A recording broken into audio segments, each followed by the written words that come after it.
नाज़रीन, बिरा रोड में नुसरत केनाल भरिसां कोडी जा ज़बरदस्त मुक़ाबला कराया पिया। इन हवाले सां रिपोर्ट कर रहियो आहे मजीद किरियो।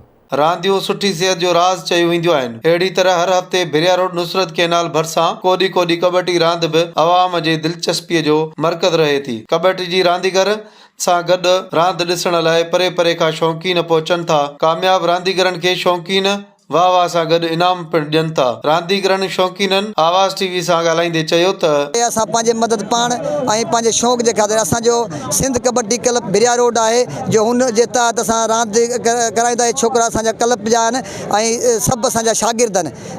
त असां वटि माना डिवीज़न नवाब शाह जो मां सदर आहे कबड्डी एसोसिएशन जो, पर उन्हनि जी तरफ़ों बि असांखे का बि माना सहूलियत न ॾिनी वई आहे। सॼी सिंध में ॿियो जोड़ विढ़ूं पिया, पर असांजे सरकारी ताउन को बि न आहे। असां ज़िले खैरपुर जा आहियूं।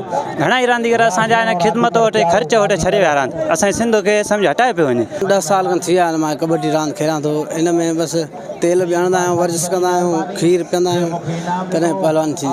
न असांजे सरकार जी तरफ़ां कुझु बि न आहे। जेके बि नुमाइंदे आहिनि वॾा असांजा उहे बसि माल हणी था वञनि। साईं, असां एतिरा शौक़ीन आहियूं। हीउ त पंहिंजो शहर बिरिया रोड आहे, पर असां ज़िला मटे डिवीज़न मटे अॻे आचर ते बि सांगड़ ज़िले में असां कोडी रांदि ही मुक़ाबिलो मुनीर असां हितां कार किराए ते करे बि उते ॾिसण वियासीं। हेॾे दौर में किथे मेला मलाकड़ा अहिड़ा किथे था लॻनि। सो असां साईं वारनि जा तमामु घणा थोराइता आहियूं ऐं शहर वारा असांजे बिराड़ वारा तमामु सुठा आहिनि, जिन सां सुठो ताउन कयो आहे। ग्राउंड जी तमामु सख़्तु ज़रूरत आहे। असांखे ग्राउंड आहे कोन हिते। पंहिंजे हिसाब सां हिकिड़ो कुंड किरचुनि में अॻिते पोइते जेको आहे सो रांदियूं कयूं था।